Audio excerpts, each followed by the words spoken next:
तो देखिए, आज पंडित जी माँ लक्ष्मी के अलग अलग स्वरूप के बारे में बता रहे हैं, साथ ही आपको मंत्र का भी बता रहे हैं कि आप किस मंत्र का जप करें। अगर आप अच्छी सेहत चाहते हैं, निरोगी काया चाहते हैं, तो माँ लक्ष्मी के किस स्वरूप की आप पूजा कर सकते हैं। साथ ही बीमारियों से बचने के लिए माँ लक्ष्मी का कौन सा मंत्र सबसे फलदायी साबित हो सकता है, ये जानते हैं पंडित जी। लेकिन एक मेरा भी सवाल है, क्योंकि आप दर्शकों को बता रहे हैं अलग अलग स्वरूप की, तो क्या जो अगर यश लक्ष्मी हो गई, चाहे इसके पहले जो आप माँ लक्ष्मी के बारे में बताए, तो क्या वो अलग अलग मूर्ति रखना होगा? क्योंकि आप एक साथ इतनी मूर्ति तो नहीं रख सकते। ऐसा है, देखिए मान सम्मान भी चाहिए, सब ये भी चाहता है कि स्वस्थ भी रहे। ऐसा है जी, जैसे एक कन्या किसी की बेटी होती है, किसी की पत्नी होती है, किसी की बुआ होती है, किसी की भाभी होती है, किसी की दादी होती है, किसी की मौसी होती है, ठीक है ना, किसी की चाची होती है। लेकिन उसकी फोटो तो नहीं बदलती ना। अच्छा, फोटो तो वही रहती है ना। आप जिस भाव से माता को स्मरण करेंगे, उसी भाव का फल आपको मिलेगा। और एक बात बहुत अच्छी तरह से अंजलि आपके माध्यम से अपने दर्शकों को बताना चाहूंगा कि एक श्री हरि इस जगत में संपूर्ण रूप से हैं। मत्तम परतरम नास्ति यद किंचित धनंजय, मेरे अलावा इस सृष्टि में और कुछ है भी नहीं। ठीक है। अगर आप दुर्गा की पूजा करते हैं तो वही श्रीहरि दुर्गा बन करके आपको फल देते हैं। अगर आप शिव की पूजा करते हैं तो वही श्रीहरि शिव बनकर आपको फल देते हैं। अगर आप ब्रह्मा की पूजा करते हैं तो वही श्रीहरि ब्रह्मदेव बनकर फल देते हैं। अगर आप भैरव की पूजा करते हैं तो वही श्रीहरि भैरव बनकर आपको फल देते हैं। जितना भी मतलब कि आप उपासना करते हैं वही उस स्वरूप में आकर के आपको फल देते हैं। और जितना ये चराचर जगत है, दृश्य अदृश्य जो भी है, उनके व्याप्ति के अलावा और कुछ भी नहीं है। वो आपके अंदर भी हैं, हमारे अंदर भी हैं और सबके अंदर हैं। वही समरूप से हैं।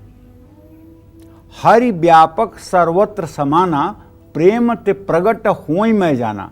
अब आप सोच रही होगी कि अगर सब में हैं तो दिखाई क्यों नहीं देते हैं? दिखाई देते हैं। हरि व्यापक सर्वत्र समाना, प्रेम ते प्रगट होई मैं जाना। जब आपका प्रेम उनके लिए होगा, जब आपका आंखों से आंसू निर्झर बहने लगेगा कि प्रभु अब तो मिलो, अब नहीं रहा जा रहा है, जब आपका रुदन बंद नहीं होगा, जब आप व्याकुल हो जाएंगे, आप भोजन छोड़ देंगे, जल छोड़ देंगे और केवल उन्हीं के चिंतन में आपका अनुराग हर समय रहेगा, तो वो मिलेंगे। इसमें कोई संदेह नहीं है।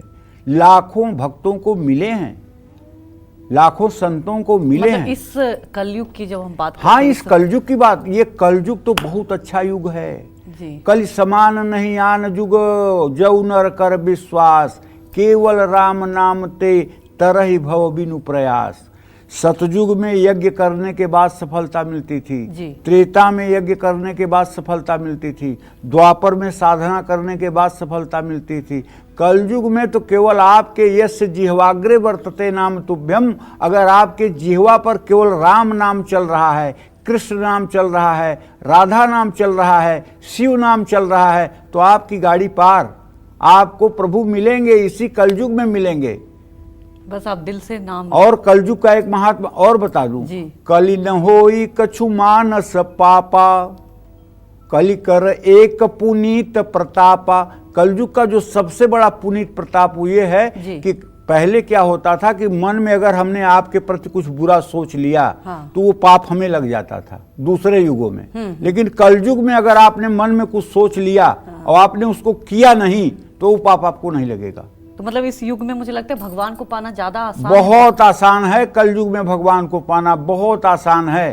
राम नाम मणिदीप धरि, जीह दे हरि द्वार, तुलसी भीतर बाहर जौ चाहत उजियार।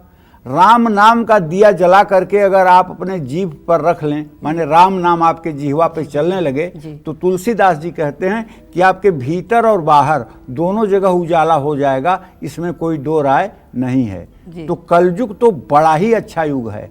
और कलयुग का वास 5 जगह पे रहता है, ये समझ लो। इन 5 चीजों से आपको बचना है। 5 चीजें क्या हैं? पहला मांसाहार, दूसरा मदिरा का सेवन, तीसरा पराई स्त्रियों के प्रति गलत नजर, गलत दृष्टिकोण। चौथा जुआ सट्टा लॉटरी खेलना। और पांचवा चोरी करना। ये 5 कुकर्म यदि आप नहीं कर रहे हैं तो कलयुग आपको छू भी नहीं सकता है, कलयुग आपको स्पर्श भी नहीं कर सकता है। कलयुग तो उन लोगों को छूता है जिनकी आसुरी वृत्ति है। अब आसुरी वृत्ति किसकी है? भगवान, मतलब राक्षसी वृत्ति। अच्छा। इस मनुष्य में ही राक्षस लोग भी हैं। इस मनुष्यों में राक्षस लोग हैं जो मनुष्य के ही मुखौटा में रहते हैं। भगवान श्री कृष्ण श्रीमद् भगवत गीता के 16वें अध्याय के 4थे मंत्र के रूप में इन आसुरी लोगों के बारे में वर्णन करते हैं। कहते हैं दंभो दर्पो अभिमानश्च क्रोध पारुष्य में वच अज्ञानम चाभिजातस्य पार्थ संपद मासुरीम। इसका मतलब ये हुआ कि जिसके अंदर पाखंड है, मतलब उसकी योग्यता वो नहीं है लेकिन दिखावा उसका वो है कि वो बहुत महान है। दर्प कहते हैं घमंड को, जिसके अंदर बेवजह घमंड है, घमंड करने की कोई चीज नहीं है लेकिन घमंड है। और अभिमान है, मैं धनवान हूं, मैं बलवान हूं, मैं बुद्धिमान हूं, मैं ये हूं, मैं वो हूं। अभिमान है जिस चीज का, अभिमान। और क्रोध मतलब दूसरों का नुकसान पहुंचाने के लिए हृदय में जलन होना, दूसरों को दुखी करने के लिए प्रयासरत होना, ये क्रोध है। अब जैसे माता पिता भी अपने बच्चे को थप्पड़ लगाते हैं, गुस्से में डांटते हैं, वो क्रोध नहीं है, वो क्षोभ है। उनके मन में उस बच्चे के प्रति कोई दुर्भाव नहीं होता है, बच्चे के प्रति अच्छा भाव होता है, लेकिन बच्चे को सही मार्ग पर ले जाने के लिए वो ऐसा करते हैं। इसको क्रोध नहीं कहा जाता है, इसको क्षोभ कहा जाता है। अध्यापक अपने शिष्य की पिटाई करता है, क्रोध में नहीं करता है, क्षोभ में करता है कि मेरे इतने मेहनत करने के बाद ये क्यों नहीं पढ़ रहा है। तो क्रोध और क्षोभ ये 2 शब्द हैं जी, समझ रहे हैं। जिस क्रिया से हृदय में जलन हो और दूसरों को दुख पहुंचाकर सुख मिले वो क्रोध है, और जिस क्रिया में दूसरों को कष्ट देने के बाद अपने को भी कष्ट हो वो क्षोभ है। ठीक है। पारुष्य में उच्च, पारुष्य कहते हैं कटु वचन को।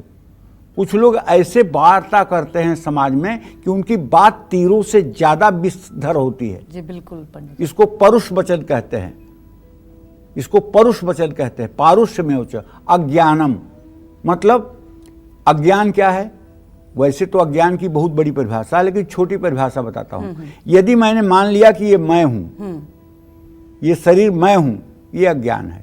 और अगर मैंने मान लिया कि ये मैं नहीं हूं, मैं सूक्ष्म शरीर नहीं हूं, मैं कारण शरीर नहीं हूं, मैं मन नहीं हूं, मैं बुद्धि नहीं हूं, मैं चित्त नहीं हूं, मैं अहंकार नहीं हूं, मैं स्वभाव नहीं हूं, मैं उस अविनाशी परमात्मा का अंश हूं। ये शरीर तो एक साधन है। ये पता लग जाए तो ज्ञान का उदय हो गया। और इस पता में नहीं मैं हूं, मैं मेरी की ममता। जैसे कोई कहता है ना, अरे पंडित जी आज के ज़माने में तो एक बच्चे को ही पढ़ाना बहुत मुश्किल है, कहाँ से दूसरा बच्चा करे। मतलब उसके अंदर मैं है कि मैं बच्चे के लिए करूँगा।